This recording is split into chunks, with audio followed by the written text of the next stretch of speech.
Hello, everyone. Welcome to another episode of CryptoScam with your host, Tone Vase. We are continuing the Ethereum series. This is going to be part 3 of CryptoScam Ethereum. If you recall, in episode 1, we talked about the regulatory issues that Ethereum could potentially face and why I consider them to be totally centralized, as the regulators can easily take them down. In part 2, me and Johnny Dilly discussed the idea of smart contracts and why do smart contracts need to be decentralized from a conceptual perspective. In this third episode on Ethereum, we are going to get into the tech a little bit and talk about the scaling problems that Ethereum is already facing, and they're only going to get more complicated over time. And there will be at least one more on Ethereum. I could probably do at least 5 more, but there will be at least one more talking about the economic incentive of having an application token.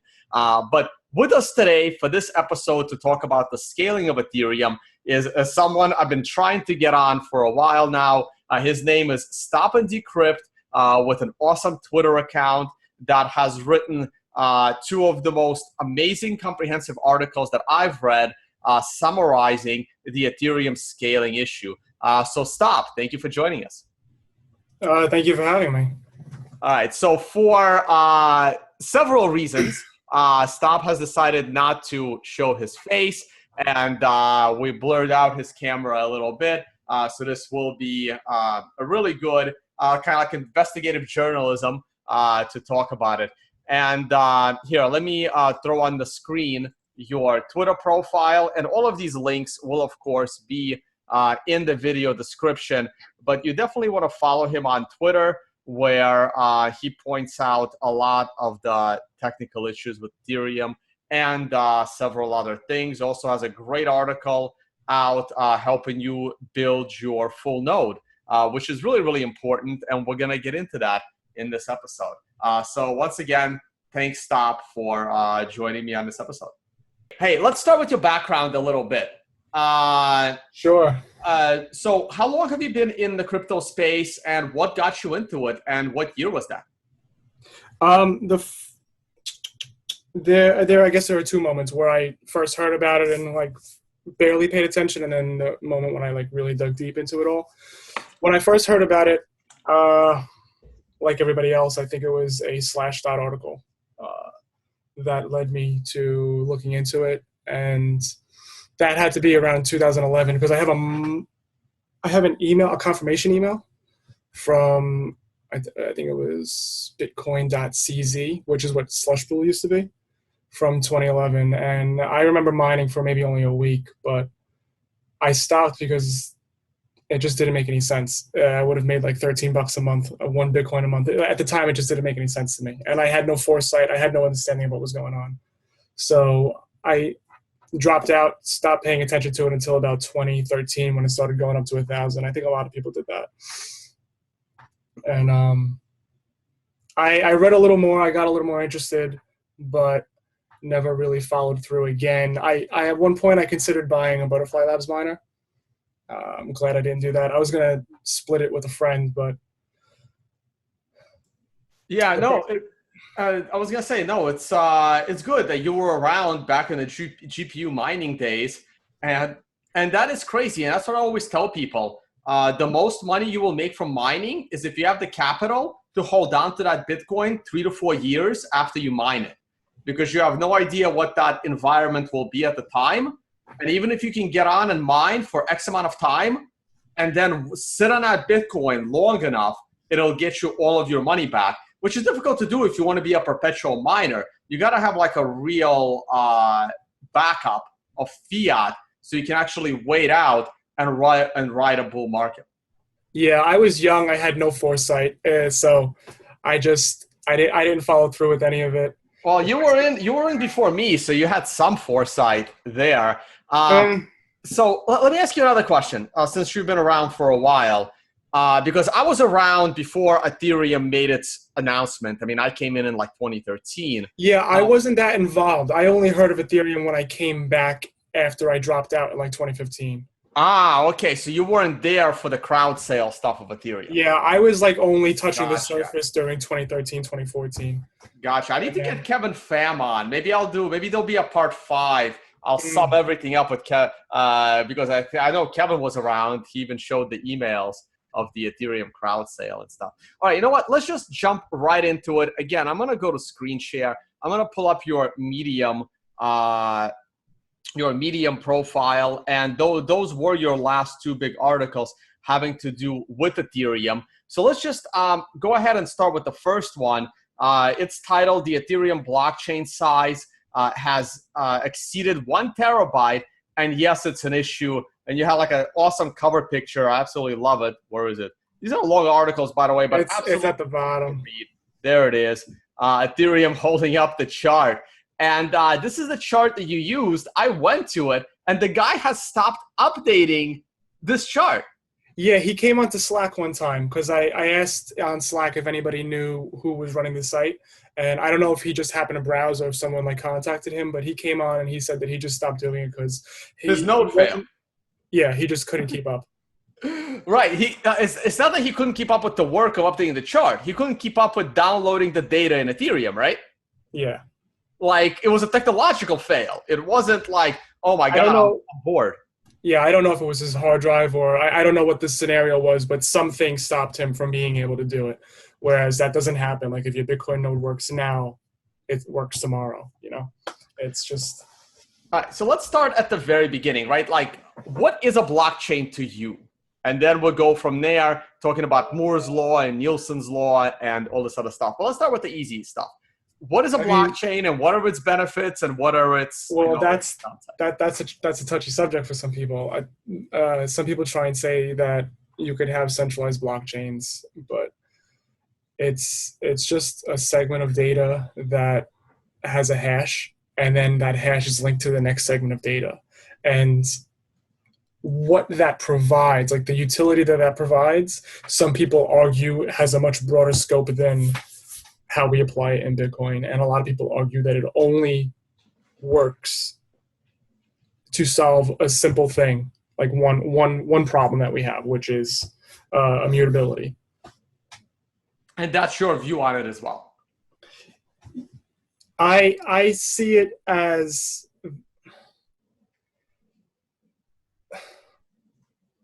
I mean, the goal is to come to decentralized consensus. Right. over a ledger. Like I don't want to like reiterate 8 years of what we've been saying. So, but yeah, a blockchain, the purpose of it is to have an immutable history of data.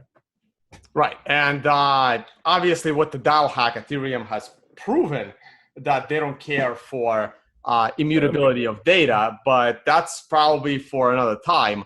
But you agree with that statement, though? Yeah. Perfect. Okay, so I still have screen share on.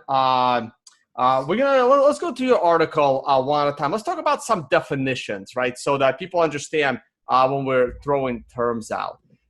So can you briefly explain what Moore's Law is? Because people always use it all the time, but just a layman's version of it for the non-developer. Like, what's Moore's Law? Specifically, Moore's Law is all the zeros and ones that are computed on your computer are done on an integrated circuit. So and those circuits grow in density over time. The observation, I think, was around 60% annually. I think I even wrote that in the article.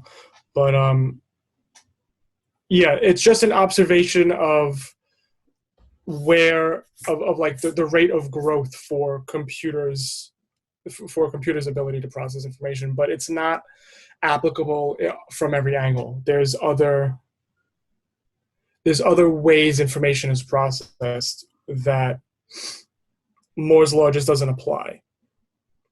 Right, and that's where the blockchain stuff comes in, because it's not just the processing of information, it's the moving of that information around the world, right? And this is where bandwidth comes into play. And in your explanation of bandwidth, you say that bandwidth grows slower than the circuit's ability to process the information. And that goes into Nielsen's law. So maybe you can define that for us real quick. Nielsen's law is it's the same concept. It's an observation of the rate of growth within a certain system. So Moore's law observes the density of integrated circuits. Nielsen's law observes the average consumer bandwidth speeds. But even that misses the point, because the average consumer bandwidth speeds doesn't apply to other countries. It doesn't apply to third world countries. Like there's a lot of places in the globe that just don't have the accessibility that the first world countries have. And the first world countries have such a huge effect on that average number that referencing it just misses the point, because we need this system to be distributed throughout the entire planet, not just throughout America, not just throughout Europe. Right. So the points that you make are, I mean, even Moore's law has already, as far as I know, is not up to speed as initially considered. That's what I've been hearing too. It's already breaking down, and the circuits are not processing the information as fast as expected.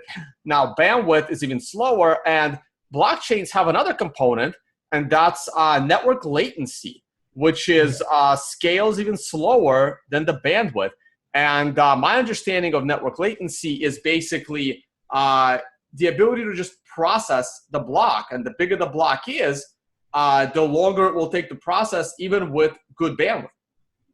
Yeah, because no matter how good your bandwidth is, there's hops. So the block goes from one node out to its peers, and then each of those peers have to take its time to process that, and then it hops, and then those powers of nodes. So each of those 8 peers, their 8 peers, has to now process that information as well, and it just keeps on going. So that latency is that delay between actually going across the network. Right, and this has been one of my main arguments when I debated Roger Ver against Bitcoin Unlimited, saying that you can't go to bigger blocks. I mean, 2 megabytes might be okay. No, 2 megabytes is probably okay. 4 megabytes might be okay. But after that, it scales very, very badly. And Bcash is already on 32 megabyte blocks, and I think they're planning to go higher. And I can't wait. Is that absolutely crazy? I can't wait. I want to see it happen. Yeah, no, in a way we all do. Okay, so let's throw a couple of more definitions out there for people, and then we're going to get into the problems of Ethereum scaling.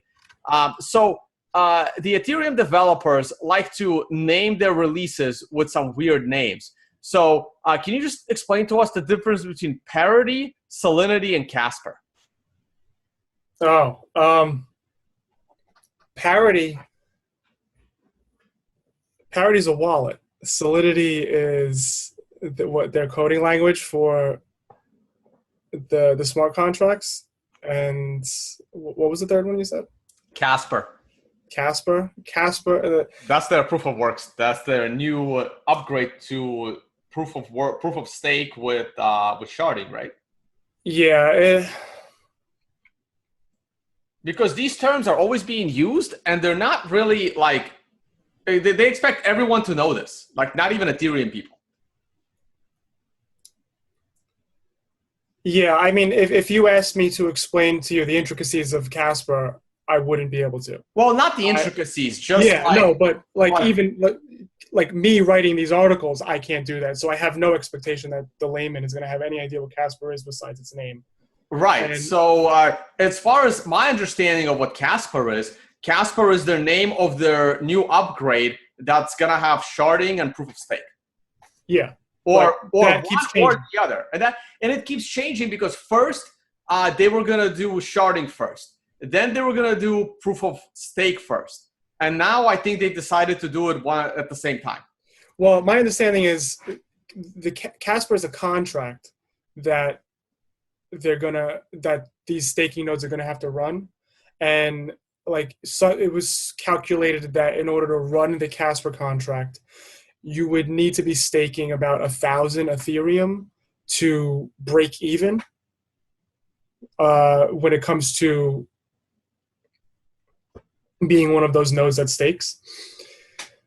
And sharding effectively, my understanding, because it's all very unclear, sharding somehow distributes that amongst nodes. So now sharding requires you to stake 32 Ethereum, which I still think is absurd. I wasn't going to get into this quickly, but yeah, like, I don't understand why there is a break-even point in staking your coins, right? It implies that you can be losing coins, right? Because if I stake 1,000 Ethereum, what do I need to break even on? Am I losing these Ethereum every block if I don't find enough blocks?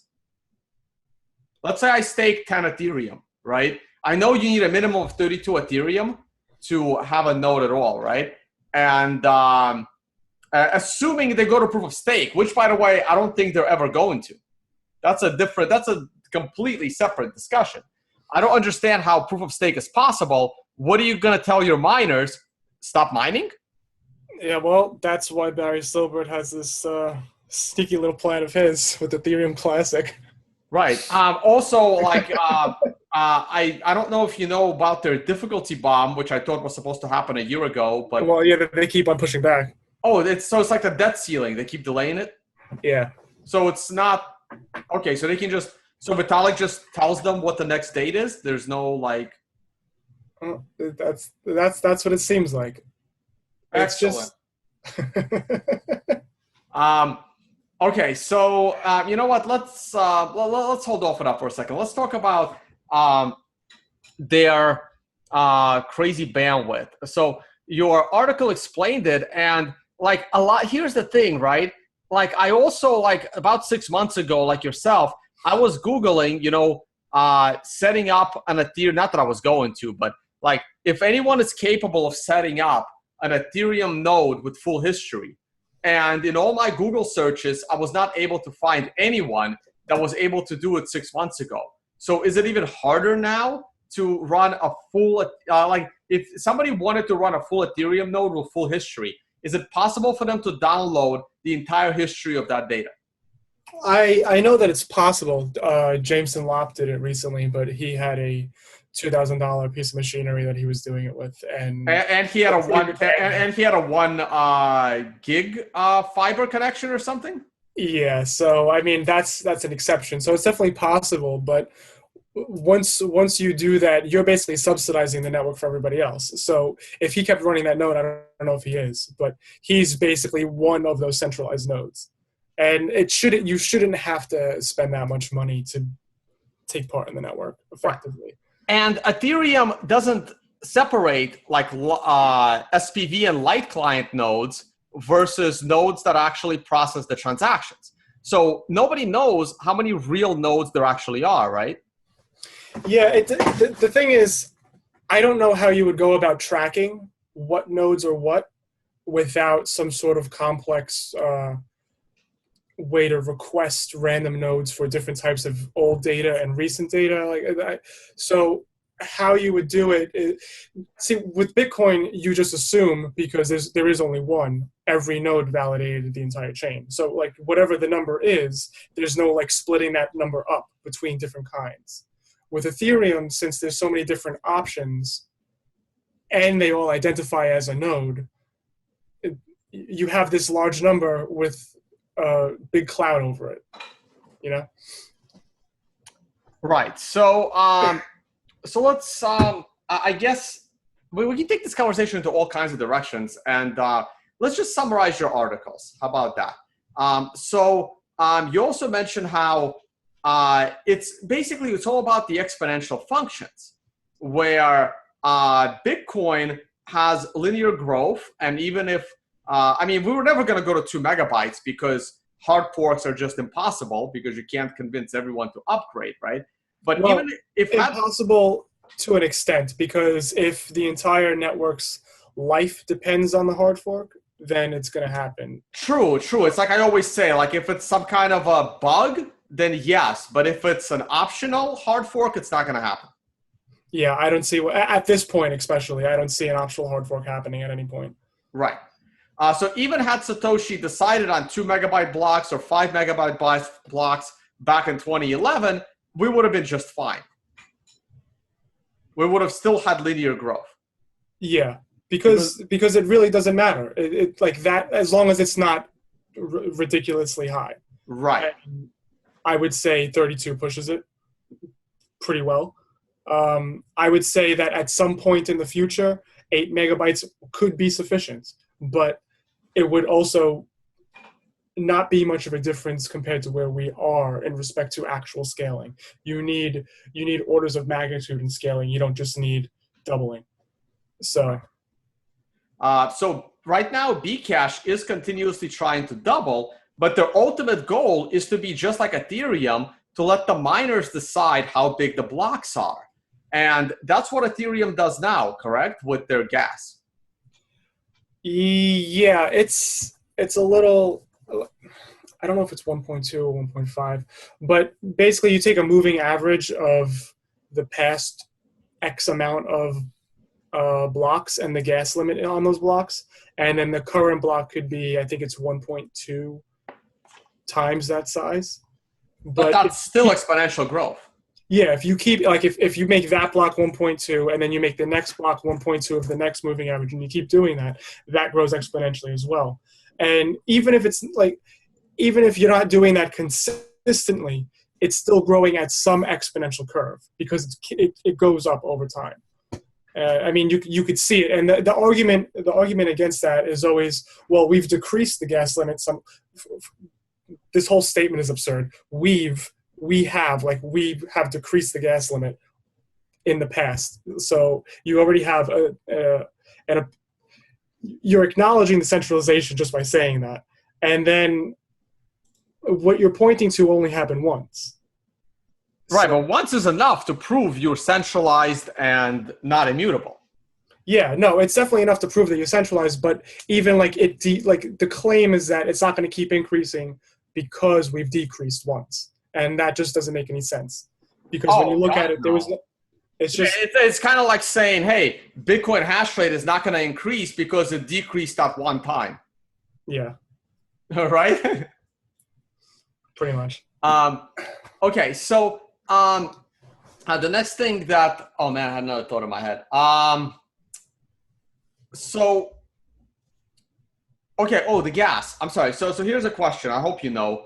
Well, I've never used Ethereum, so I have no idea, right? So one Ethereum token right now is about $600 or $400, whatever the hell it is, right?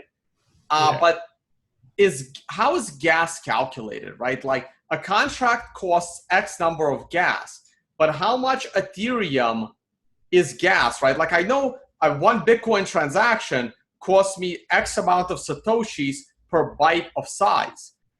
Do you know how gas is calculated for paying a smart contract? Because I don't know, like if I have to pay 2 gas to pay for a smart contract, I'm not sure what that means in dollar terms or how that 2 gas was calculated. Yeah, off the top of my head, I don't know the exact details. And every time I read it, I like grasp it and then I forget it because it's insignificant to me. It doesn't matter because I don't need to understand exactly how it works because I don't use Ethereum. I don't care for it. Right. Okay, makes sense. But it's some small amount, right? Like if I'm holding one Ethereum token, I can run a bunch of smart contracts, right? Yes and no. I guess it depends on how full the blocks are because each block has the gas limit, which is determined, by the miners. But that, let's say you have a contract and that contract requires 50 gas and the gas limit in one block is 100 gas. You can only run 2 of those contracts. So if there's 3, there's going to be a market now for getting in, and then you have to pay a fee to be prioritized. So it's the same concept as Bitcoin when it comes to fees and getting into a block, but there's just no limit. The miners can allow more if they want to. And the only reason they're not doing it right now is for altruistic purposes because of the uncle rate is too high for them. Right. So again, just for definition purposes, uncle rate is basically when, let's say, two separate miners, find a block almost at the same time, and they both try to propagate that block. So some of it could be luck, whichever block moves through the system faster. So it's like in Bitcoin, right, you're connected to about 8 peers. So if you can get lucky that the 8 peers you're connected to slightly faster got that block by milliseconds, and then they slightly faster propagated that block through their network, and the next block got built on top of that block. So if that could be more luck than you finding a better block, correct? Well, I think it's better to explain how it works in Bitcoin first. In Bitcoin, we have orphans. So if there's 2 chains being built at the same time and then one becomes the longer one, the block that was built on the chain that doesn't get extended, that block is an orphan. The same thing happens in Ethereum, but Ethereum also has a function where you could take those orphans and then make it an uncle, and you can include that into the blockchain with your next block. But does it not? Oh, so that means that the same contract can process an extra time for no reason at all. What do you mean? Well, if that do in that uncle block, do they look for contracts that weren't already processed in the main chain? Yeah, that's off the top of my head, I don't know exactly how it works, but if there's duplicate transactions, I'm imagining it just overlooks the duplicate transactions, just looks for the ones that aren't in the block that's being paired with. Oh, I gotcha. But there is an assumption that those are valid contracts. Yeah, but no, you still have to validate them. They're not like bypassing anything. Okay, I see. The only thing is, like, not every orphan becomes an uncle, so it's just a second aspect of the orphan rate. In Bitcoin, we don't really have that many orphans because block times are 10 minutes apart. Right, I gotcha. So so where do you think this goes? So so you're expecting the number of transactions on Ethereum to just keep growing exponentially. And this leads to less and less validating nodes, leading to more centralization, which is the concept you define as scaling in versus scaling out. So maybe you can define those for us. Yeah, so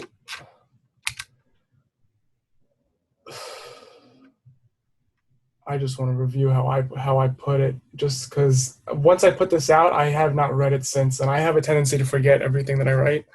Yeah, no, those were great articles. I mean, I read both of them, and I read slow, so it took me a while. But this is great information there, which is why I wanted to have you on. Yeah, so this comes back to the definition of what scaling is. Because people like to throw around the word scaling, and nobody knows, like, not everybody's on the same page. So when someone says, well, this doesn't scale, the listener, or like the person who isn't as technically inclined, is thinking of what scaling means in their eyes. And you need to be on the same page. Okay, so yeah, we need to be on the same definition of scaling before we can really use it as like a cornerstone of a subject that we talk about. To me, scaling is increasing the number of fully validating nodes. It's not scaling the amount of transaction throughput on the base layer. I'm not interested in scaling. Like, I don't want to say that I'm not interested in that type of scaling. I'm not interested in it if it sacrifices my ability to run a full node, or if it sacrifices anybody else's ability to run a full node. I'm interested in more people being able to do this over time. I think that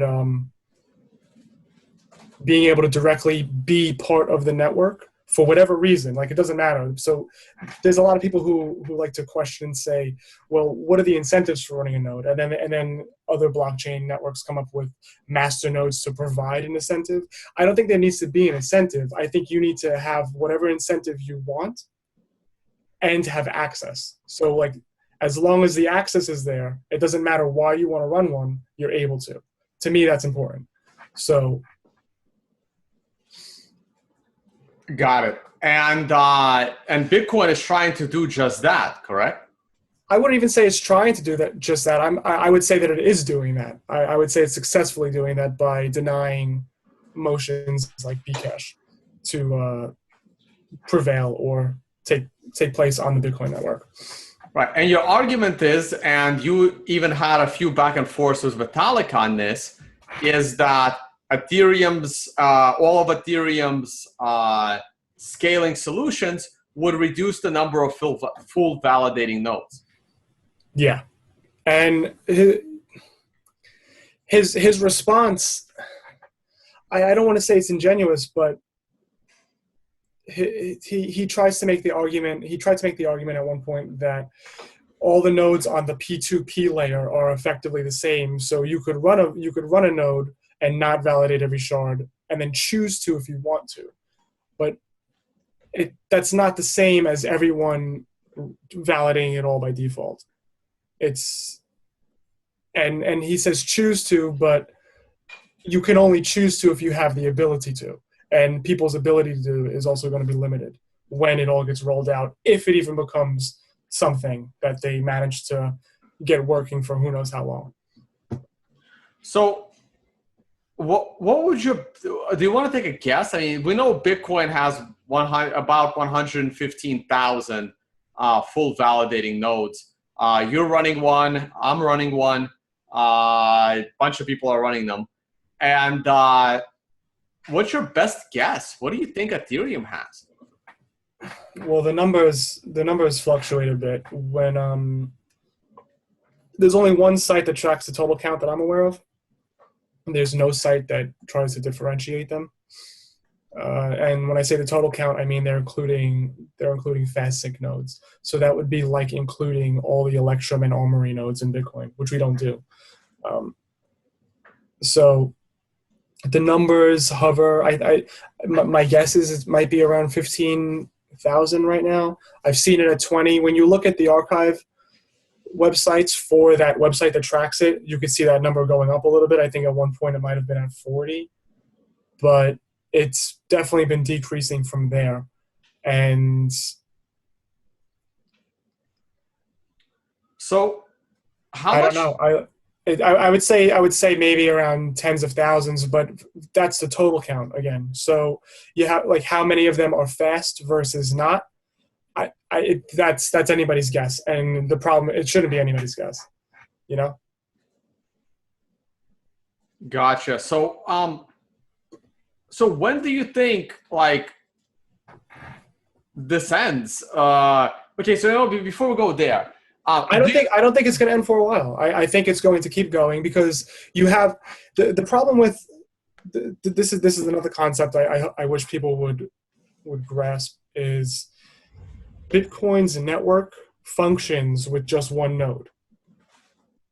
It doesn't need to have hundreds of thousands of nodes. Well, I think it would need I'm hoping that it would need at least two, not one. Well, the thing is, you can append the blockchain on your own. You could run one node. You don't have to accept anything. You could do that yourself. But the thing is, you could have two. You could have three.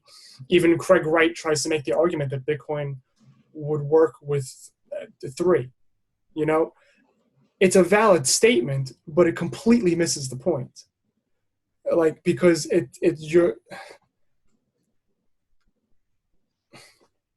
you don't want to have to be dependent on those limited amount of people. Right. Running those nodes, or those limited amount of people who have the ability to run those nodes. You don't want that dependence. You want to be able to access the network and be part of the network yourself. So when what exactly was the question you said with Ethereum? Well, when do you think this unravels? Yeah. Okay. So yeah, circling back to that, The issue is it's not going to be some sort of apparent unravel, in my opinion, because the amount of nodes that exist that are syncing the network could be reduced by one, and that set of nodes that are still syncing the network is still syncing. You could keep on reducing that number, and it works between the nodes that are connected. The issue is nobody else at one point will be able to run these nodes. If they do ever move over to sharding and it requires 32 Ethereum to stake, 32 Ethereum right now is how much? I think it's like... Yeah, I think it's about, let's say, $500 price of Ethereum, so about 15 grand. Yeah, so if you have 15 grand just to stake in Ethereum, you might have enough to fund some sort of server or host it in the data center, and it's not going to be an issue. So, like, I think Ethereum might sustain itself for some time on that premise until it gets to a point where there's a limited amount of people running Ethereum, and then the regulators can just come down on them because it's easy to pinpoint them. Well, I would think that it's not even going to get down to the regulators. I think that enough people will realize this is ridiculous and leave the network.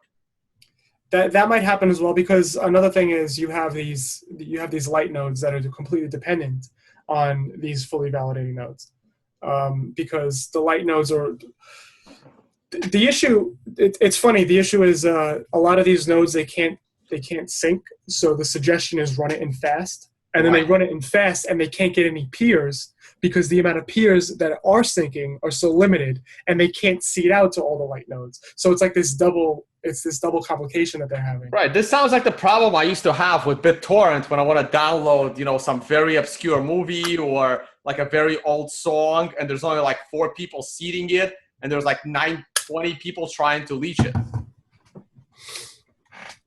Yeah, it gets really slow. And it sucks. Well, I mean, even just like torrents, over time, the seeders drop off. Right. Less and less people eventually start seeding because they're not like benefiting from it. And from reading your second article, it sounds like Vitalik is saying you will need like 1,000 Ethereum in order to actually profit from staking the Ethereum. And wouldn't just a couple of big boys be the only ones that are running these things? Yeah, and then it goes back to the whole problem with staking in general, because if you have that much to stake and then you're profiting, all you have to do is take those profits and then put them back into the system, and now you're running 2 nodes at stake. And then as you slowly grow in the amount of nodes that you're running, and then you become the network, and then you have say over what gets run. And people like to point to mining and saying it's the same thing. It's not. It's not at all. The network of nodes determines what the consensus is, and miners have to make valid blocks. It's completely different. And they love to convolute that in defense, and it doesn't work. Okay, so do you believe that they will be able to go to proof of work? I mentioned it earlier. I don't think it's possible. I don't think it's possible for them to go to proof of work. I don't think the miners are going to let them. You mean proof of stake? I mean proof of stake, right? Sorry. Well, what does it really mean to say the miners aren't going to let them? You mean? I think Ethereum's going to fork. I think there'll be an ETH and an ETW. ETW stands for Ethereum work. This way they can keep all of the same smart contracts on the same platform, and they will just eliminate the difficulty bomb altogether. I don't know. I mean, that depends. I don't know how long you'll have a system. I mean, people were speculating over how long Bcash would exist with having 2 networks using the same hashing algorithm. I don't know how long that fork would exist with Ethereum Classic existing at the same time. Well, it could exist. 3. No. But the new Ethereum work chain will have all of the ICOs on it. Ethereum Classic has nothing on top of it. right? So there's no but there's no transactions happening on Ethereum Classic because no one has built any ICOs on it. right. So But nobody needs that chain. yeah, but the issue is now you have two pairs of ICO tokens for everything. I mean, who do you think Vinny Lingham is going to side with? I don't know. That's going to be and I don't think Vinny knows, right? Like for example, if Vitalik goes to stays with he's going to stay with proof of stake and sharding, both two ideas that are both unproven in the technological realm, or is he going to stick to the Ethereum work chain that has been working and made him a multi-millionaire up to this point? It's a big decision for every ICO. Where do you go? And I don't think it's an obvious decision because, remember when if Jeff Garzik would have done his 2x, there would be no first block because there was a bug, right? So you have to choose where you're going to be, and you don't know if the proof of stake with sharding is going to go completely belly up within the first week because it's so speculative. Now, if the entire industry, like you're not going to be able to move your ICO token to Ethereum Classic, I think that's another, that would be too much of no reason for that, right? But what about all these securities, right? What about all these tokens? Like who gets to decide that the valid token is on this chain or that chain? What expectations do the investors have to begin with? No, it's irrelevant. There are no investors, right? Because these ICOs are companies that are giving a security to their investors, but they don't call them investors and they don't call them securities, right? So their investors have no rights. That was the EOS, right? Like EOS said, you have no rights. This is not a security. You have no rights. So it's up to one guy. It's up to Vinny Lingham, up to Reggie Middleton, up to the CEO of the centralized company that issued the ICO token on where that ICO is going to be run when, and I'm saying when because I've been talking about this for years, when Ethereum splits again between proof of stake and proof of work. I think that they're all going to come together in some centralized manner and just decide to go with Vitalik.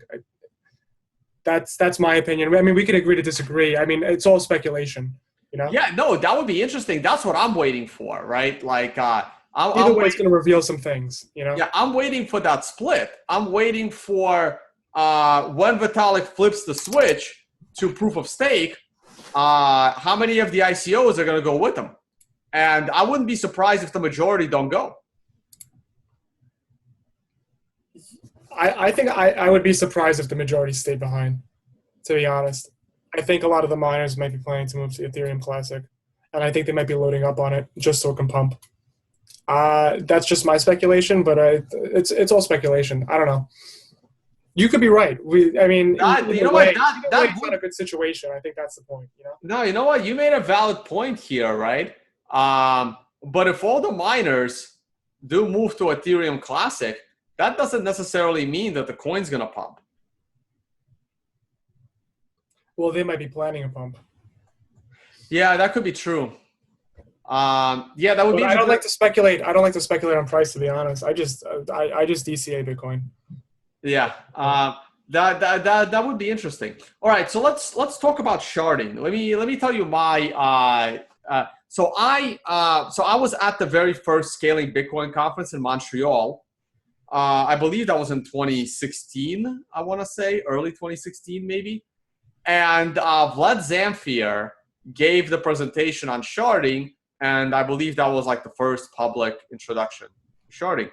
And I was hanging out with a bunch of those guys later that night, and I was listening to Vlad say how he would love to bring sharding to Bitcoin because it's such an amazing scaling solution. So can you just explain what sharding is and what a terrible scaling solution it actually is on layer one? Yeah, that's interesting because I don't know why he would. My interactions with him and the way I see him engage when he's doing those lectures or whatever you want to call them, or when he's interacting with people on Twitter. I have no issue with him as a person. So I just want to throw that out there. I like Vlad. I've hung out with him on several occasions. But I know that he's kind of against proof of work as a concept, or that's my interpretation from what I've seen him write. So I don't know why. Maybe his opinions have changed since that statement, but I don't think he would want to bring sharding to Bitcoin now because just because he's against proof of work, unless I don't know. So I guess to explain sharding. The sharding keeps changing. They keep on.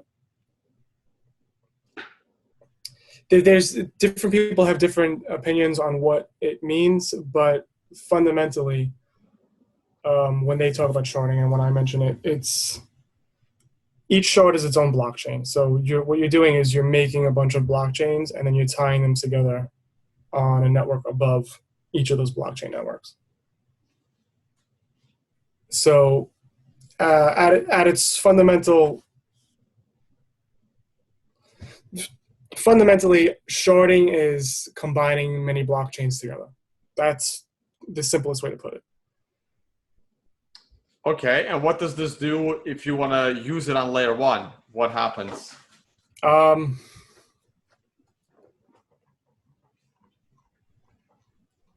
you have some diagrams that about in your article. So this is why I like writing, because it really gives me a lot of time. Yeah, it's way down in. To put it all together. Jesus, I read it. It took me a little while. So here's your example of sharding, and over time it's this.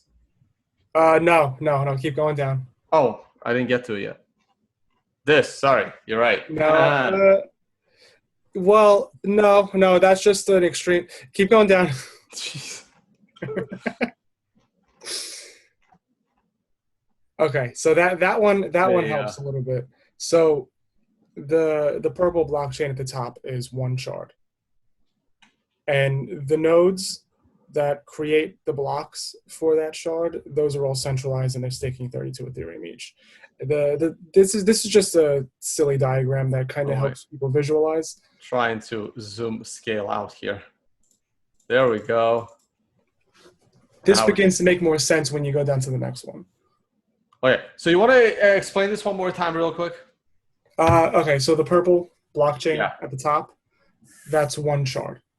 And the nodes that are surrounding that purple block in the center of that circle, those are the nodes that are staking 32 Ethereum. Some of them stick to one shard, and some of them delegate the other nodes to different shards. But ultimately, those are the only nodes that have any effect on what goes on in each shard. They're the ones that are validating. And what does go on in each shard? Whatever would go on within a blockchain. So, how would you explain this? There's a lot of different ways you could start, but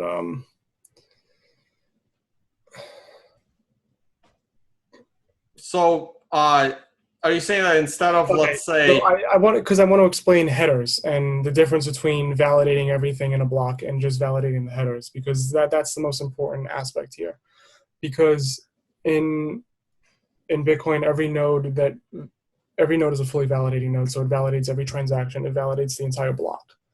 But each block has a header, which you could just validate the headers, but it doesn't prove that everything in those blocks were valid. And the issue with this system is each of these shards work together on a network above these individual blockchains. And that network above only looks at the headers. It doesn't look at any of the transactions. So yes, that green picture, right? So the green is the actual Ethereum blockchain. Yes, it's going. Well, the green is what's going to be the new Ethereum blockchain. Right, in their proof of work with sharding, proof of stake with sharding. Yeah. Oh, I should just do this. And this is just my rendition of this. So I don't want anybody to look at this and think that this is like some sort of completely accurate Right. model of what the network looks like. It's not. It's a very simplified version to explain the points that I'm trying to explain, not to cover exactly how it works. So, yeah, that green blockchain is the main chain, or the beacon chain, as Vitalik has referred to it at some points. And all that chain does is it takes the headers of each of the shards and syncs those into a block. It creates a block of headers. So you're basically breaking up your mining, though in a proof of stake model, there's no actual mining. You're breaking up validation into smaller pieces and then combining them by looking at the headers. Yes, the issue is, though, validating each of those small pieces only happens by the subset of nodes on that specific shard, and you need to trust those nodes. And how are you guaranteed that your transaction is going to be picked up by one of the shards? Well, that's another question in and of itself, because cross shard transacting is complicated, and I don't think it's fully fleshed out just yet.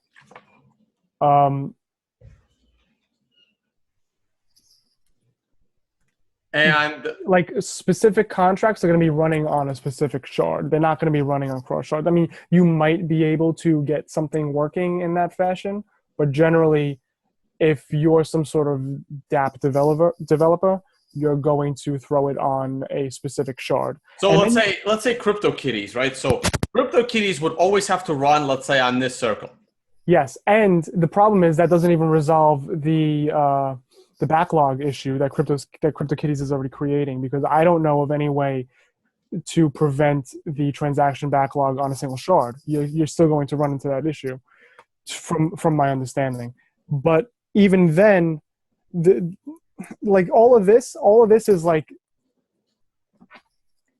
looking past the fundamental problem that I have with sharding. Because if you want to run a node from home, you're trusting these other nodes to say that these are all the valid transactions, that none of these transactions are invalid. And all you can do is check to see if something's invalid, but you have no way to stop it. Because, and I went into this with the section on Bitcoin's network, because the way Bitcoin's designed, when your node propagates, you have the power to refuse to propagate. And since all nodes validate, together, you announce your block to the network, and then that passes it off to the next set of nodes, and then they pass it off, and within however many hops the entire network has it, all of those nodes are running the same consensus rules, and they have the power to reject propagation. And that includes your node. This block, your node could be the second hop. The next block, your node could be the fifth hop. It doesn't really matter. The point is, together, you have the power to reject. In Ethereum, all of these light nodes, they don't have that power to reject. They have no say, because they're not validating. They're just trusting and checking. They're not propagating to the other nodes that validate. So eventually you see Ethereum becoming, let's say, maybe 10 nodes or not even. I wouldn't say 10 nodes. I would definitely say that when Ethereum crashes, there's probably going to be more than 10 nodes. But 10 nodes isn't, 100 nodes doesn't mean 100 people. You could have 100 nodes, you could have 50 people. And I think that's what's more important. It's location, distributed, how it's distributed among people, countries, across geographically. Stuff like that matters. And go ahead, sorry.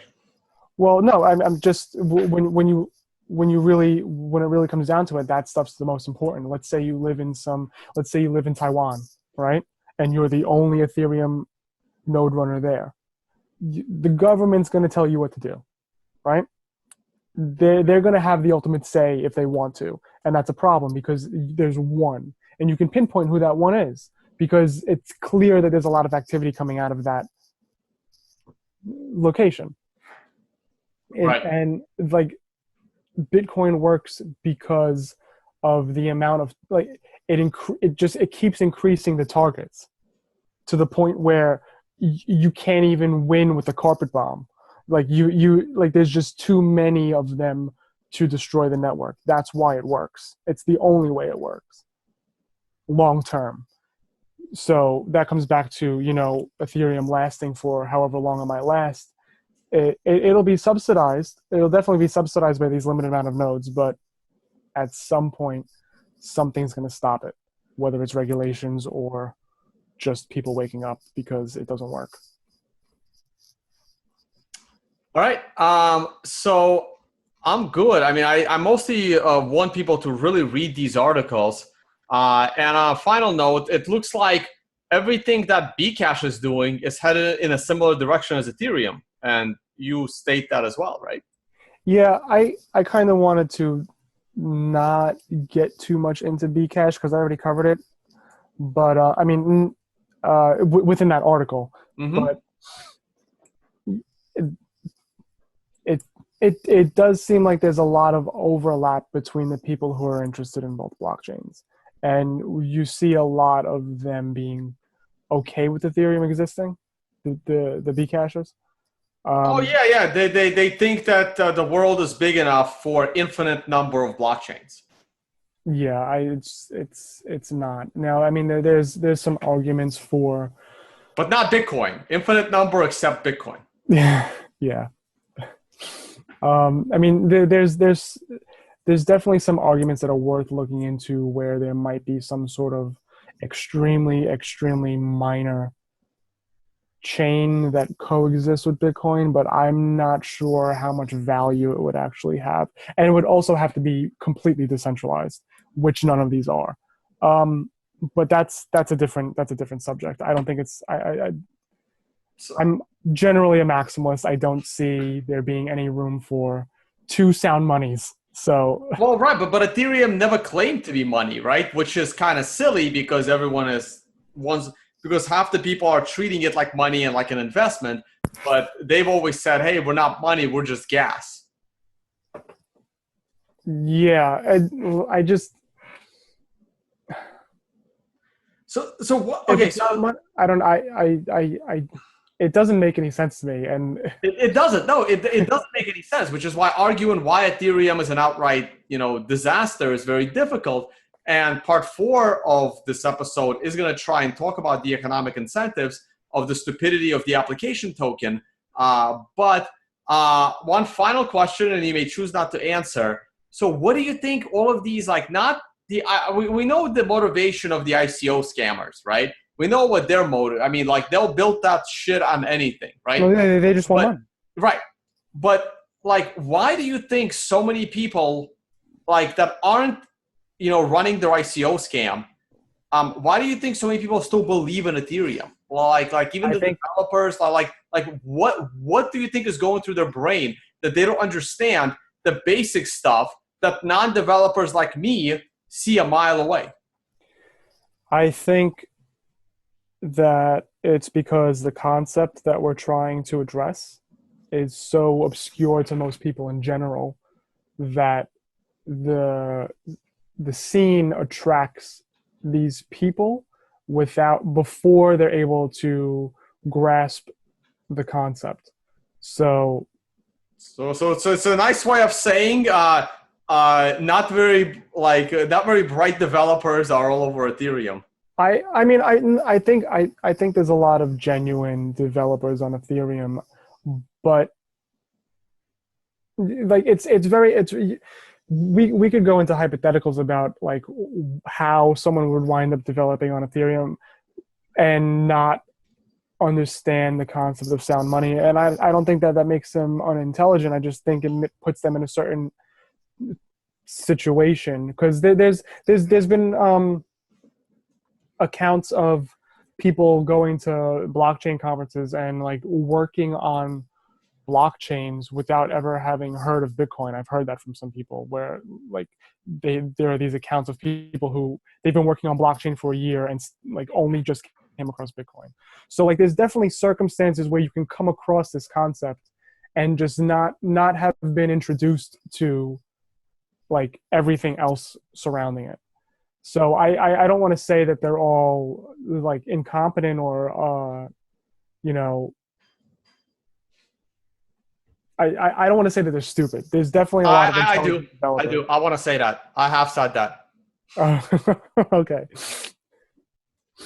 I think there's some genuineness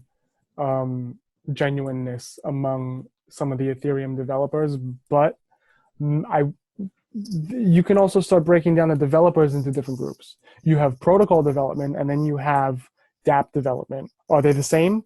You know, you have TCP/IP stack developers that worked back when it was all coming out, and now you have website developers. Are they the same? They're definitely not the same. Oh, very different. So, like that's one of those things where it comes down to the definition. We could talk about developers, but then kind of have to clarify which ones. But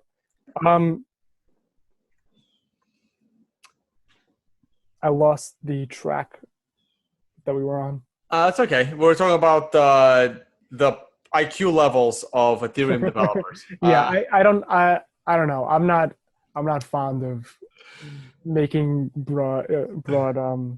Yeah, no, and that's fair. All right. I think I've taken up enough of your time. Thanks so much for coming on the channel. Once again, this was my little chat with StopAndDsecrpto, who wrote 2 amazing articles in as layman's terms as you can get. You don't need to be a developer to understand it. He explained in very layman's terms why Ethereum blockchain is growing exponentially, why it has a major problem scaling, and why efforts like going to proof of stake, which sharding will potentially make Ethereum even more technologically centralized, causing severe problems. And unfortunately, this Ethereum nonsense can last longer than we expect. I didn't think it would still be around, but it's still with us. And any final words, Stop, as I close out? No, I'm bad with final words, but if you have, it was interesting. This is the first time I've been on video, second podcast. I apologize for anything that they may have stumbled through. Yeah, it's not easy, man. It's not easy. Thanks for coming on. It actually took me some time to convince him to get on, but amazing articles. Some people are definitely better at writing than doing video. I am the opposite. I used to write. Now I don't. Now I just do video.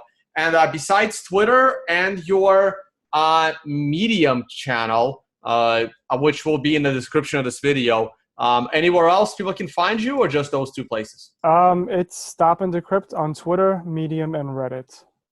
All right. Yeah, that's it. All right, excellent.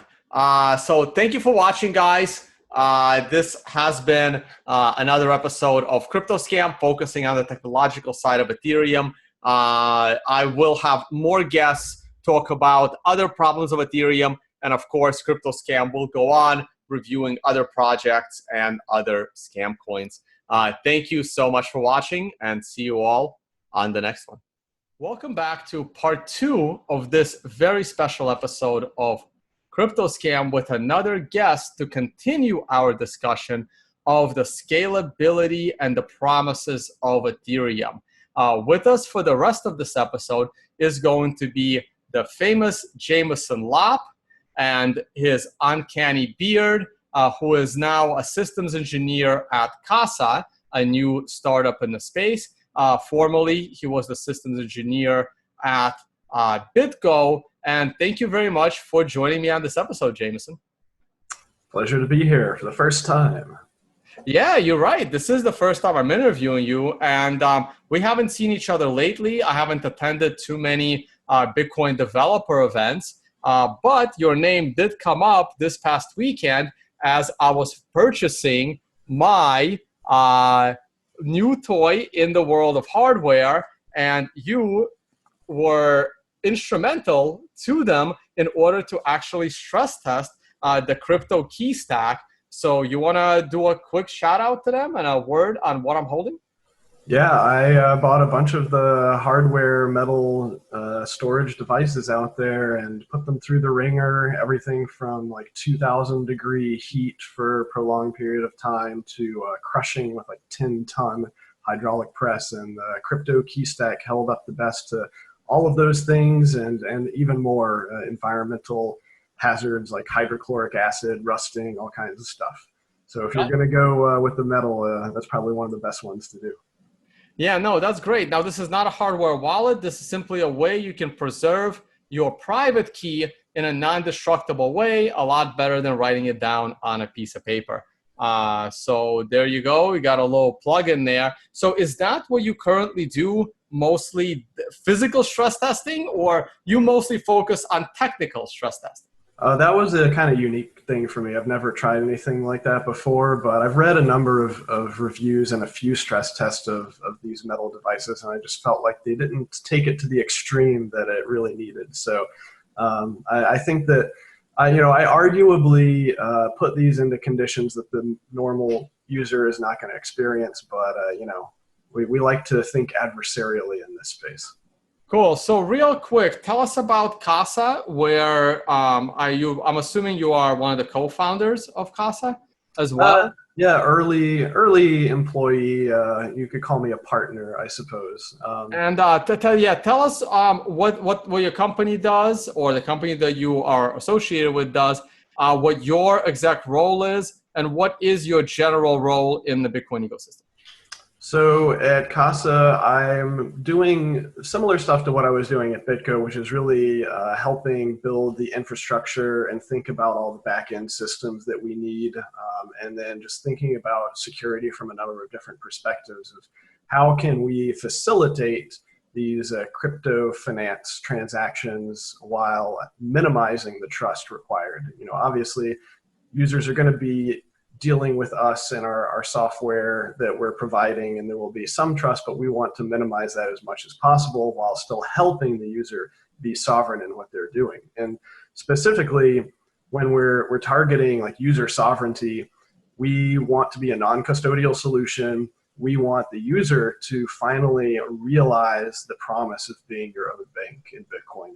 And we're doing that by offering a very user-friendly mobile app, but that is backed by the security that you get from hardware key management devices like Ledger, Trezor, KeepKey, what have you. So while you'll be using a mobile app to actually manage your wallet, see your balance, facilitate creating the transactions, the actual private keys themselves are going to be stored on geographically separated hardware key management devices. So it's really like a vault product where we're trying to make your wallet robust, not only against hackers, but against physical attackers and all types of other loss that can happen, even due to like user negligence. So that's kind of one of the things that we're going for, is lowering the barrier to entry, lowering the learning curve that's required to be your own bank. Gotcha. Thanks a lot for that background. And is it fair to call you, let's say, a Bitcoin Core contributor? From a technical standpoint, I mean, I've got 3 or 4 pull requests that were just trivial changes, usually stuff that I ran into while I was working on my own fork of Bitcoin Core, which is the Satoshi fork. So, don't have any major functionality that I've contributed there, but I am on the list of the 570 people who have code that's in the core repository.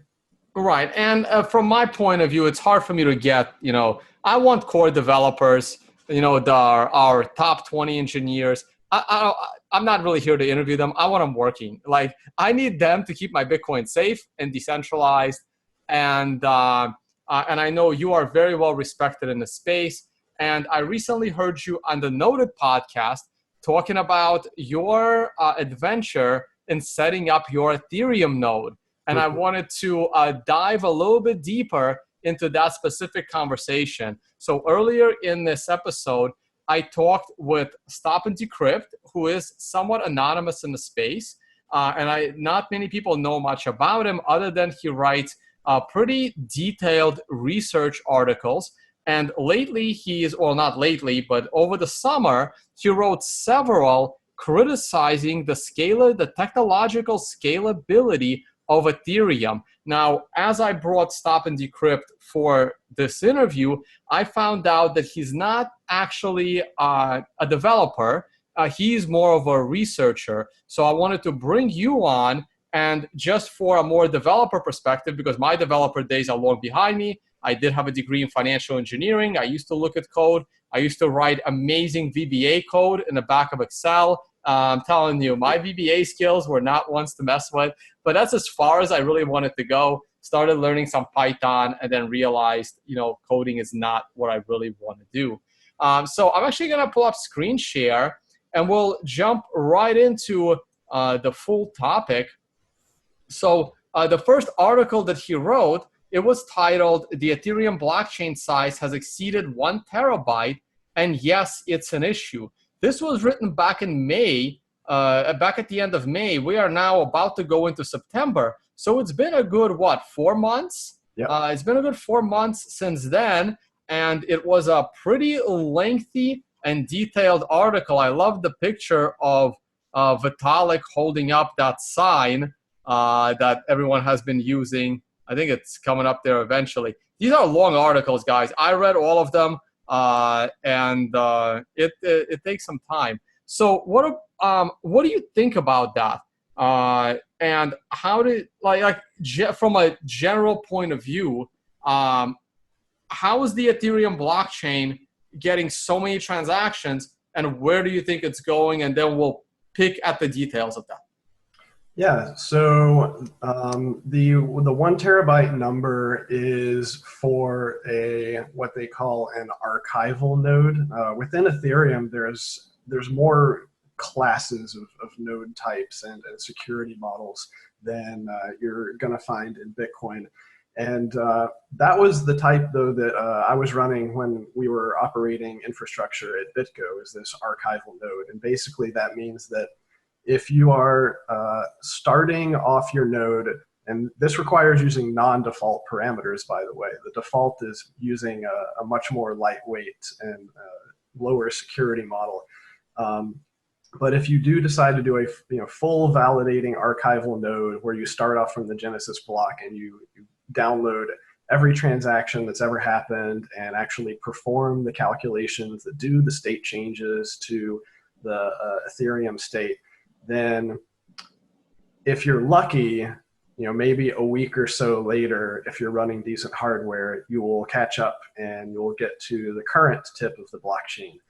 Now, you're only going to be able to do that if you're running pretty high-end solid-state disks that have a lot of disk throughput, simply because the calculations that are required involve reading and writing a lot of data from the disk. And if you get to the very end, then you'll end up with over a terabyte of data. And that's because it's storing all of the different states that have ever occurred in Ethereum. There are other options for you to prune those away. And I think if you end up doing pruning, then you'll probably end up with somewhere around 50 gigabytes of disk usage, but you'll still have had to do all of the reads and writes, which is what makes that initial sync incredibly slow. And you can't even do an initial sync from the Genesis block on Ethereum if you're using spinning disk hard drives, for example. You also can't do it if you're using a virtual private server that has a pretty low IOPS or disk IO set to it. So the nodes that we were running at BitGo were fairly expensive to use because this disk IO on virtualized servers is incredibly expensive. But I have done some tests on the opposite end where I bought one of those brand spanking new M.2 NVMe drives that's like a RAM drive. And I was able to do a full sync and validation of the Ethereum blockchain earlier in the spring, I think in a couple of hours. And that was with a $2,500 computer that I built myself. So suffice to say that there is a lot more disk IO required to churn through the entire Ethereum blockchain in comparison to Bitcoin. And the way that they get around this is that on pretty much all of the Ethereum clients that I'm aware of, they will default to doing something called either warp syncing or fast syncing, where they're basically going out and they're getting a snapshot from usually like 30,000 blocks or so ago. I forget how many weeks or months that is. And then they will just start syncing and validating from that point in time. So, you could call this the ask a friend model of, give me the state from a while ago, and then I will assume that the proof of work that chain is following is been valid up to that point, and that there's no invalid states before that, and we'll just go forward from there. And that's somewhat similar to like a Bitcoin SPV type of mode, though, where you do start doing more validation. You don't do it from the very beginning. So it's weird. It's kind of a hybrid security model. And then what we're going to get into, I think, talking later, is about the even crazier changes that are going to happen to Ethereum security model when we start talking about stuff like sharding and proof of stake. Yeah, we're about to get into that. I'm just a little more curious on the costs, right? Yeah. So, and also you said you did it in the spring. I think Ethereum has gotten a lot of transactions into their blockchain since the spring, because now we're going into the fall. What would your expectation be on costs, time costs, machine costs, just general? Let's say on January 1st, let's say going into 2019, what would you say would be a reasonable price cost and time cost to download, the full big boy Ethereum blockchain from Genesis Block? Yeah, from I don't keep as close a track as I used to, since I'm not operating these type of Ethereum nodes on a day-to-day basis anymore. But from what I have been seeing, it seems like the Ethereum blockchain has been basically maxed out for most of the year, while on Bitcoin, of course, as the price declined, the activity dropped off a lot, and very few blocks have been full on Bitcoin. But at the very least, if you're going to want to build your own machine that is running this, you're probably gonna want to spend close to $1,000, because you're gonna want to get really high-end solid-state drive and fairly high-end CPU to be able to churn through that. And this is, of course, assuming that you want to do the non-default full validation of the entire history. It gets a lot more expensive if you're doing this in an enterprise environment, like running virtual private servers. Those costs are going to easily run into hundreds of dollars per month if you want to have sufficient disk I/O to keep up with the blockchain. And what we find is that the releases of these new Ethereum clients tend to come out with performance improvements, and that's mainly because I think there's a lot of pressure on the Ethereum developers, because the enterprises are just running into issues where their nodes are falling out of sync, lagging behind, and it's resulting in operational headaches for exchanges and DApp makers, and really anyone who needs to be providing services that are up to date with the current state of the Ethereum blockchain. Gotcha. But all of those costs you have just described, actually, let me drop screen share. So all of those costs that you just described, they're hardware costs. What about bandwidth and internet speed costs? Like, what minimum bandwidth do you need to download this thing, in less than 6 months historically? And what bandwidth speed you need to be paying for in order to keep up with their 12-second blocks, I believe? Yeah, well, the bandwidth isn't as bad because, the block size on Ethereum, I think, equates to about 20 kilobytes. Now, of course, their block times are more like 15 seconds. But it's not so much the bandwidth of like downloading and uploading as it is the much more intensive disk operations where you're having to read and write data from arbitrary points on the disk every time a transaction comes in. That could be requiring you to read data from a really long time ago. And that's why using spinning disks is just a non-starter because they take like 10 milliseconds to go even find a point on the hard drive, whereas solid state is a lot faster in terms of the latency. Gotcha. So what does this, how does this work for every single ICO that has launched on Ethereum? And how many of these ICO companies do you think are running their full Ethereum nodes, processing their own transactions, or are they relying on some centralized entity to do it for them? I would suspect that very few of them are running, fully validating nodes. It's just, it's a lot more, it's costly in terms of money and time and operational expenses.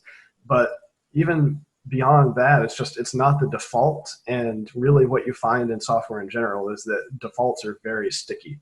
So even if they are running their own node, they're probably just downloading parity or geth or whatever and running it with the defaults. And so that's doing like fast and warp syncing and skipping over the vast majority of validation. Okay, so before we move on to the next article specific to sharding and POS, let's just say on a scale of 1 to 10, how would you rate Bitcoin? Bitcoin, we say Bitcoin is decentralized. How would you rate that on a scale of 1 to 10? And then the same question to Ethereum. How would you rate Ethereum's decentralization on a scale of 1 to 10?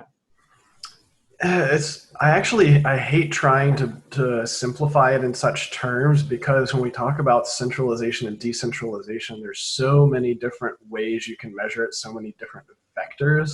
Now, and when I do it, it's going to be mainly from technical standpoint of like, what does the network of nodes look like?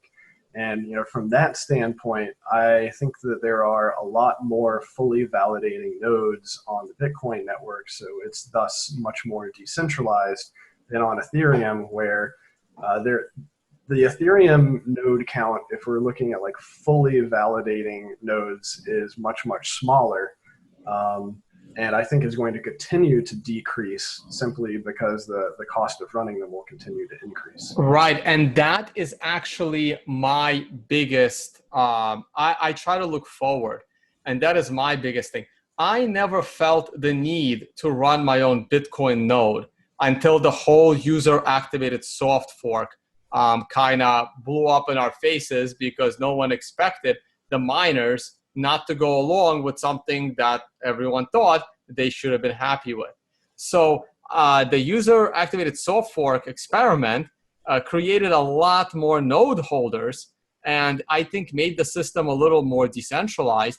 And I think that going into the future, Bitcoin is being built out, the technology of Bitcoin is being built out as a way to encourage more people to run their own validating nodes. And everything I've seen so far in Ethereum is discouraging your ability to create your own node, decentralize the system, and process your own transactions. Would you agree with that generalization?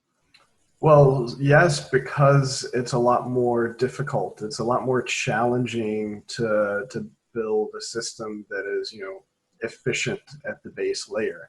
Whereas there are a number of tendencies that push various people and developers and companies within these ecosystems to want to centralize different aspects of it, because centralization is tantalizingly easy, because you can get such greater performance gains by centralizing different aspects of the system. Gotcha. All right, so let's jump over to how Ethereum plans to scale. And Ethereum has two things on their roadmap, and everyone is debating which one should happen first. And of course, they're going to meet in the middle and try to do both of them at the same time, which is probably going to create an even bigger disaster. So one of them is, of course, moving to a proof of stake system, and the other one is moving over to sharding. So I don't know, which one would you rather start with? If we start with sharding, please define sharding for us. Yeah, from reading over stuff, they seem to want to tie them together because I think it will be simpler for them to do that. Kind of like do one big transition all at once rather than try to figure out how to do multiple different transitions. Well, right. This is what the Bitcoin Core developers attempted to do with segregated witness and ran into a bit of a problem. And if those pieces were going to be done one at a time, maybe one of them would have created the big problem. So in hindsight, it's hard to say if that was the right way to do it or not. But now it's hindsight, and I think the way it was done was absolutely, it needed to be done. Yep. Yeah, so sharding in general technical terms is a fairly old concept. I actually first experienced sharding 10 years ago when I was working on a web application that was on the LAMP stack, so Linux, Apache, MySQL, PHP. And we had a MySQL database, and the company grew to the point that it just wasn't possible for that single server with that single MySQL database to continue to be able to process the load of our increasing number of customers. So what did we do? We sharded it. And by sharding, basically that meant that we created a bunch of new machines that had their own MySQL databases, and then there were just little pointers in a master database. And whenever a customer started doing stuff with our web app, we would say, okay, this user has been assigned to this shard. So just send them over and do all the regular database operations, but do it on this one machine rather than on a single huge instance. And so it's a fairly straightforward way of doing quote unquote horizontal scaling, where you can just buy more machines, you throw more machines at the problem. That ends up being a lot more cost efficient than vertical scaling, which means you still have like one machine or a few machines and you just buy increasingly more powerful ones, but they become exponentially more expensive to do so. Now, in a decentralized environment, this still makes sense from a performance standpoint because you're basically spreading out the load more widely across a larger number of machines. But the trick, the kind of downside is, how do you do this without changing the security model of the system? Because we currently in Bitcoin have a single blockchain, and if you're running a full node, then you're downloading all the data, validating it yourself, and it gives you this amazing security model people often refer to as trustless, where the only real security assumption is that you at one point in time have connected to one other honest node on the network. Even if you're connected to 100 nodes and 99 of them are lying to you, then that one honest node will get the data to you that you will be able to authoritatively say yourself, this is the correct data and everyone else is lying to me. But if you're on a network where you're only downloading 1% of the data, then the other 99% could potentially be lying to you by omission, and you're just never receiving the data. So it becomes a lot trickier to retain a strong security model in a system where you're not looking at all the data yourself. Oh, that's very informative, but that's the security and the omission of data perspective. So Stop and Decrypt specifically makes the point that sharding can actually centralize your system. I don't know if you had a chance to deep dive into this article, but what are your general thoughts on just centralization in general because of sharding? Yeah, and I've spent a number of hours reading through as much of the technical documentation around proof of stake and sharding that are currently available in Ethereum. And I remember when you were first asking me about this about a month ago, I said, I'm really not comfortable talking about it because I don't understand it very well. And since then, I've spent a fair amount of time, probably at least 6 hours so far, reading through the various blog posts and FAQs, both on Research and Vitalik's blog and Twitter and whatnot. Yeah, and I'm sorry about that, Jameson. No. I didn't mean to kill some of your brain cells. I really need them to continue programming Bitcoin. No, this is good. I mean, learning is always good. But what I would say is that at least 6 or so hours into it so far, I'm not sure that anyone really understands the proof of stake and sharding in Ethereum because I don't think it's done. And the reason why I say that is like you actually go to the FAQ for sharding on Eth Research website, and there's a note near the bottom that says, you know, this is only about 70% done, and then it lists a lot of things that have not yet been fully finalized, and that includes a fair amount of the game theory around like how they're going to penalize bad actors or even find bad actors in the system. And so suffice to say that within Ethereum moving to this proof of stake model, they're implementing a ton of new game theory. That's not necessarily bad. I mean, you could make an argument that Lightning Network is implementing a ton of new game theory, but they're also introducing just an enormous level of complexity at the base layer. And there are things, and there's a lot of unanswered questions of, you know, how are you going to have good guarantees? Mainly, or what I'm worried about is the cross-shard communication of like, how do you guarantee, or at least have some sort of probabilistic guarantee that transactions and data that occur on one shard correctly make it over to another shard. And they're trying to do that by using a lot of like pseudo-random sampling from the validator set to say, okay, you know, each shard has 150 validators and they're randomly assigned, so it's hard to game the system. But there's still, I think, deeper level issues in how they're going to do the actual load balancing of the data across the shards. And so there's a number of things that could go wrong, like if the activity on one shard got really out of whack, really high, and another shard was really low, you can start running into throughput issues. And the reason why this is the case is that you should basically think of each of these shards as being the same as what the current Ethereum blockchain is like. So we can expect that they will be able to do, at a best case, maybe 15 transactions per second. So what happens when one shard starts trying to do 100 transactions per second, and then some other neighbors that are only doing 1 or 2 transactions per second are trying to communicate with it?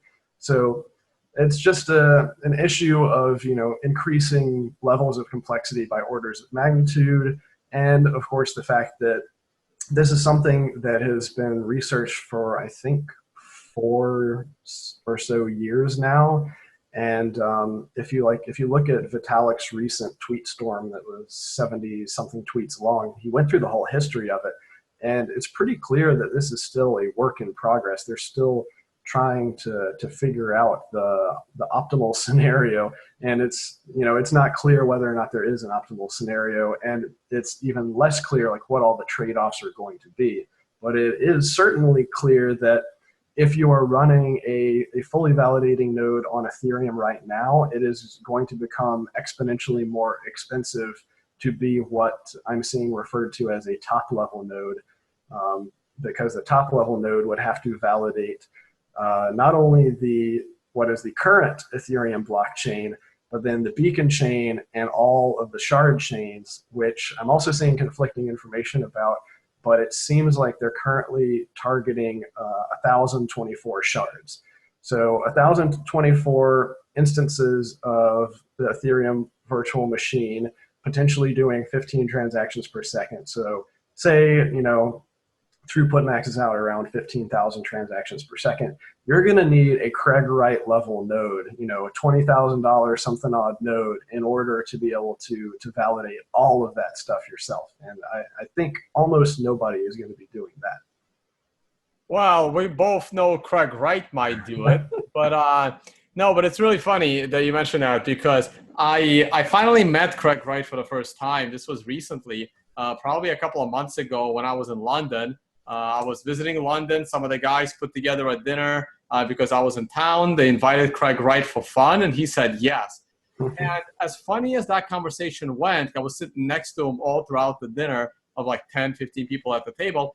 Him and I agreed on everything except what is Bitcoin.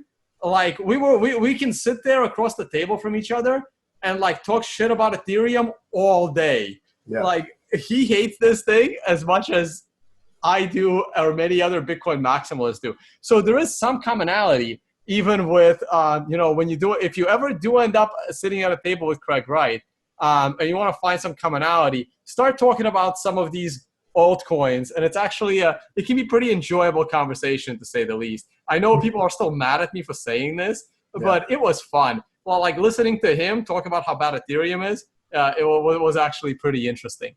But then, so the other thing I was going to say is I remember I was actually at the very first scaling event in Montreal. I believe it was in 2015. I'm not sure if you were there. I don't believe you were a speaker. That was the only one I didn't make it to. Okay. So I thought my memory's pretty good, but I don't remember meeting you there. So that's when Vlad Zamfir introduced Sharding for the first time and spoke about it publicly on stage. That was 2015. So I still remember that, and I remember all the discussions that took place kind of after that. All right, so let's change gears slightly and stick with the proof of stake mechanism. Now, you're not an economist, and there will be an Ethereum part 4. This is an Ethereum part 3, guys. In part 1, we talked about the regulatory problem of Ethereum, with it being a security, the way it was financed. In part 2, Johnny Dilly and I discussed the concept of smart contracts and why smart contracts don't really need to be decentralized, because that doesn't make any sense. There's no censorship in your contract. It's just maybe the money that you need to pay for those contracts. This is focused on the technology. So I will bring up the proof of stake conversation in my 4th episode, which is going to focus on economics, hopefully with an actual economist, why proof of stake is more of either a communist system or more of a, you just get free Ethereum for holding Ethereum system. But from a technological perspective, what do you think about proof of stake versus proof of work? I find it hard to apprehend how people are taking proof of stake seriously.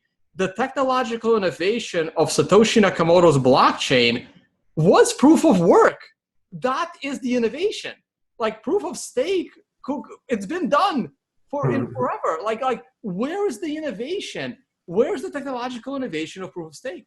Right. So a lot of people, of course, get upset about proof of work because they consider it to be a waste of energy. They consider it to be harmful to the environment. And, you can come up with all kinds of metrics to make an argument that from an energy efficiency standpoint, Bitcoin is less efficient than any number of other financial systems. But the thing about proof of stake that is appealing to people is that, they can be running their system basically without requiring any sort of inputs, externalities, I guess, if you will. They have their fully self-enclosed ecosystem that nobody else can screw with. The downside is that you run into a number of problems of incentive. And of course, I always end up going back to Andrew Poelstra's proof of stake versus proof of work paper from years ago, in which he was making arguments that long range attacks are the primary problem that you run into within a proof of stake system. And actually, Vitalik himself has referenced this on a number of occasions, and he called it the nobility problem. And this basically means, like, if you ever have a point in time where someone controls an inordinate proportion of the value of the system, they can always, in the future, even if they sell off all the value that they have, they can always do a long-range attack that starts from that point in time and rolls forward. And so this was actually a way that a number of the early naive proof of stake systems worked or were attacked, is that someone would just go back in the blockchain weeks or months after they had already sold off all their coins, and then said, okay, I'm creating a new chain from this point in time when I held a lot of money. And you can basically rewrite history at no cost because your CPU can be generating these blocks, probably hundreds of blocks per second, because there's no real proof of work required. So what ends up happening is that you start creating this sort of Rube Goldberg machine to deal with all of the new edge cases that come from nefarious things that a proof of stake attacker could do. And actually, if you look at Vitalik's tweet storm that I was talking about, he concedes that they ended up abandoning trying to solve the long-range attack problem, and they just introduced a new security assumption, which is that, you know, we will just make it so that no client will ever accept blocks that are more than, like, I think 20 or 30,000 blocks old. So we just kind of, you know, have an implicit type of checkpoint there. And you know, maybe that's good enough. It's really hard to argue about this because you can't really know whether it's good enough until it gets attacked and it fails. And so really what you find if you're looking at, like, the current cutting edge state of proof of stake research is that they're trying to figure out how to do the best slashing conditions, which is a fancy term for saying penalization conditions, and trying to figure out how to only penalize the bad actors without penalizing good actors who, like, accidentally went offline for a while and stopped doing their job. And it just, you start going down this rabbit hole that gets insane. And that's, like, why they've been still doing this research and pivoting for the past 3 or 4 years now. Maybe it is a solvable problem, but as far as I and most of the other people I talk to can tell, it still has not been fully solved. But you know, kudos to Vitalik and Vlad and all the other team for keeping at it. You know, maybe they will finally solve it, and we'll be able to make all of the tree huggers happy, and everybody can switch to a proof of stake system, and we don't require any more electrical generation to go on. But of course, there's plenty of counter arguments to that. You know, I would say Bitcoin actually incentivizes people to find cleaner, more efficient forms of power generation. Yeah, that's always been the argument that I have been trying to use in that Bitcoin will drive the innovation in not only energy generation and energy consumption, but also, you know, thermodynamics and, let's say, cooling of your heated equipment. Like, there could be so much innovation there that I'm really looking forward to. So this is the paper that I have on the screen right now that you were referring to from Andrew Polstra, correct? That's the one. All right, so I'll throw that in the video description. I don't know if I'm going to go out searching for their Twitter war, but please, I encourage you to go and do that. So because of all of these concerns, and it sounds like they're still researching this thing, does that explain this amazing Google search of Ethereum delays the difficulty bomb? And once again, continuously, because I thought that Ethereum was supposed to be on a proof of stake system a year ago, and what was going to force them to get there was this difficulty bomb rendering their mining useless, and they continue to delay it. Any thoughts on this? What have you heard anything? What's the latest news? Is it going to be, is it like the debt ceiling that gets just delayed? Exactly. It's like, you know, what's the point in even having a debt ceiling or a difficulty bomb? Like, we all know that you're not going to let your network commit suicide because you did not reach a technical achievement in the time that you thought was going to happen. And, you know, it's not, I'm not going to, like, criticize them for saying that, you know, they should have gotten it done by now. It's like, when you're doing stuff that nobody's ever done before, it's really hard to come up with time frames. I think it's weird that they keep putting this difficulty bomb back in. I mean, why not just take it out so that you can admit that we don't know how long it's going to take to get to where we're going? I don't know. It's kind of a weird aspect of it. You know, like, they've already set the precedent that whenever they get close to the difficulty bomb, it's going to get taken out. At this point, it's hard to say when they're going to be willing to do a full transition to proof of stake. And you know, the story keeps changing, it seems like, on an annual basis. So I would be surprised if we're sitting here a year from now and they have completed the transition. But maybe a year from now, it will be in sight and it will be scheduled. But like I still have a conceptual difficulty believing that they can ever go to proof of stake. I mean, Ethereum, even though it's down like 90% or whatever, one Ethereum is still like $100 to $200. And I believe they're mining 3 Ethereum every 12 to 15 seconds, whatever their blocks are. So how do you just show up and tell, a giant mining facility that's invested millions of dollars to just point their hardware somewhere else? Yeah, I think a few things could happen. We very easily could end up with, another Ethereum Classic situation, or maybe Ethereum Classic, becomes much greater and a lot of the proof of work transitions over there. But, also there's, I think, quite a few other altcoins that can be GPU mined, and they might be able to soak up a lot of that demand. But there was actually, I think, a meeting very recently in which it seemed like there was pretty strong consensus to decrease the mining reward in Ethereum. So we may see a decrease there, another economic disincentive for proof of work miners to stick with Ethereum. Yeah, no, I've always said for probably a couple of years now, I envision another Ethereum. We already have ETC. ETH will stay with Vitalik because wherever he goes, he's trademarked for ETH.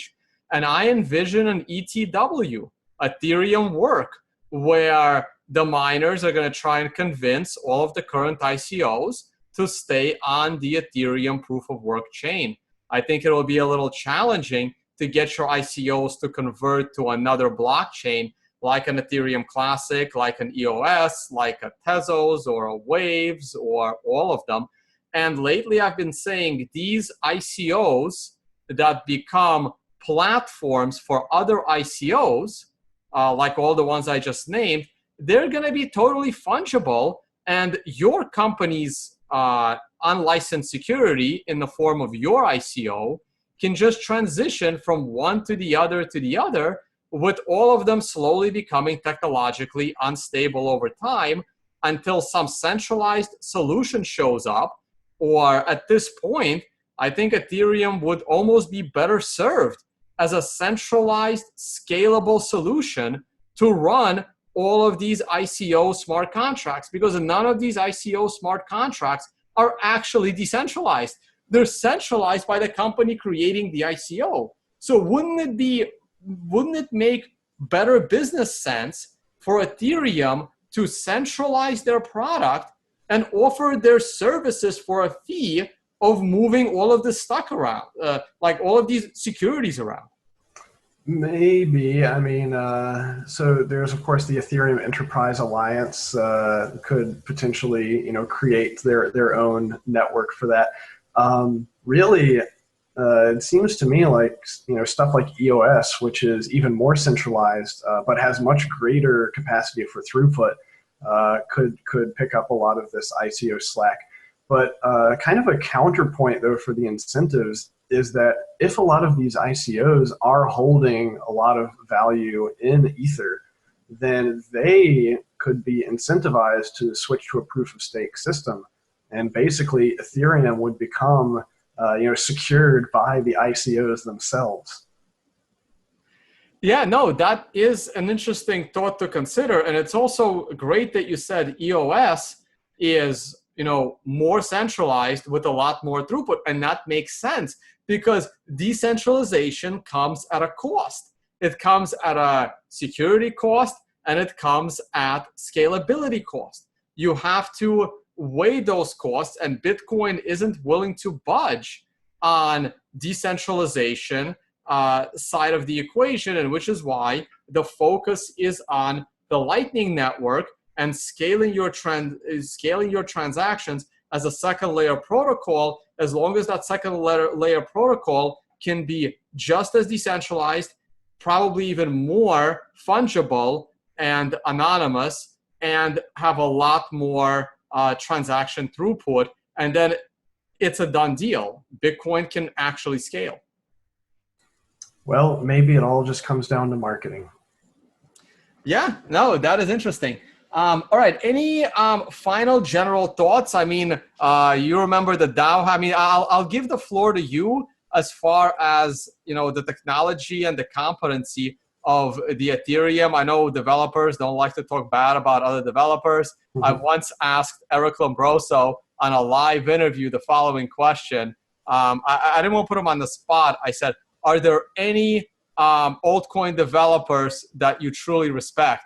And he avoided the question. I think I meant it specifically in the case of Bcash, but I'm not going to go there. But is there anything else you want to talk about from the DAO hack, from the Parity wallet hack, from the MyEther wallet hack, to anything else you think that, why do people continue to trust the technology underlying Ethereum with these grand hopes that just that just aren't deliverable?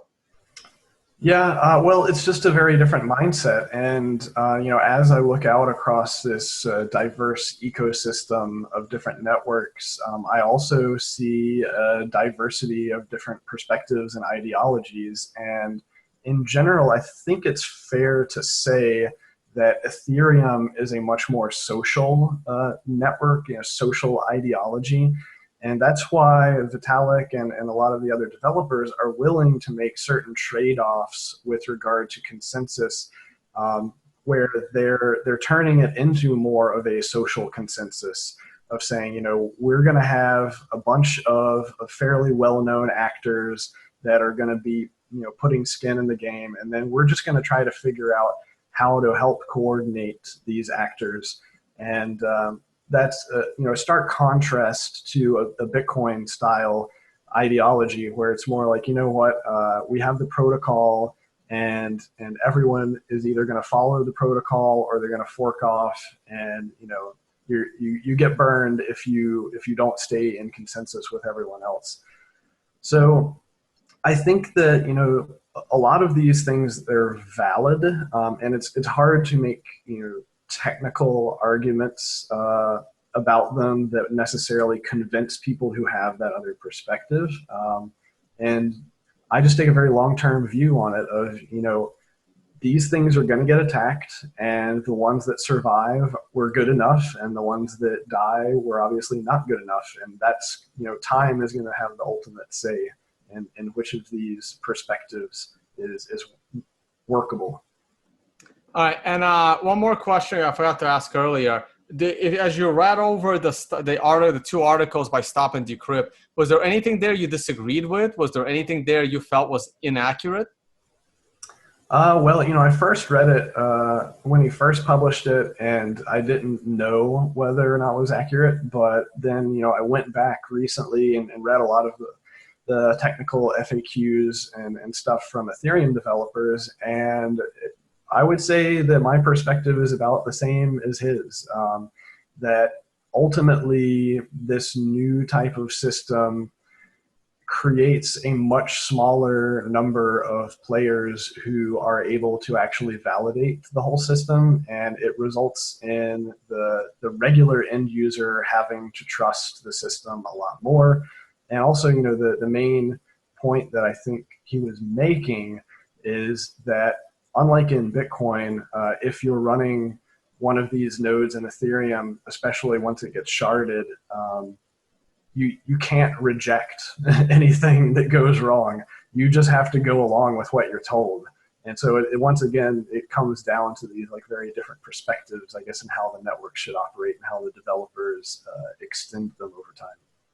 And I'll let you go on this one. As a long time Bitcoiner, as a developer within the blockchain space, would you advise, would you ever build anything on top of or combined with Ethereum, or advise anyone that it's actually a good idea?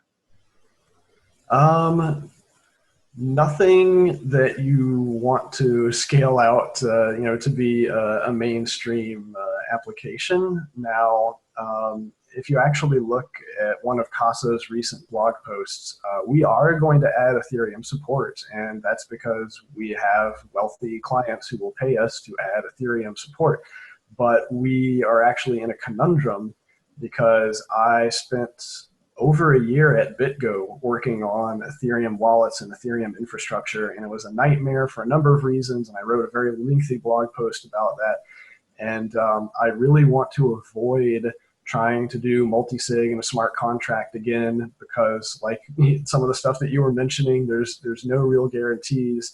There's very poor auditability and correctness proofs, anything like that. And so if we're going to be doing multi-sig in Ethereum, we want to have some sort of assurance that, if there's a bug in the smart contract we're using, that the entire network is going to fork to fix it. Otherwise, what guarantees do we have? We don't want to end up in another parity situation. All right, Jameson, thank you very much for coming on this third episode of Ethereum's Crypto Scam, where we dove deep into the technology and the scalability of Ethereum. My pleasure. Thank you. All right, guys, if you really like the show, there will be more to come. I am bringing back Crypto Scam slowly. This Ethereum series really got me stuck. I tried completing the technology of Ethereum is unsustainable over a year and a half ago, and I had a big problem getting the right guests. Those guests have finally arrived, and hopefully the show will flow going forward. Of course, you can check out all of my other podcasts on the Tone Vase YouTube channel and the Tone Vase audio podcast stream. See you all on the next episode of Crypto Scam.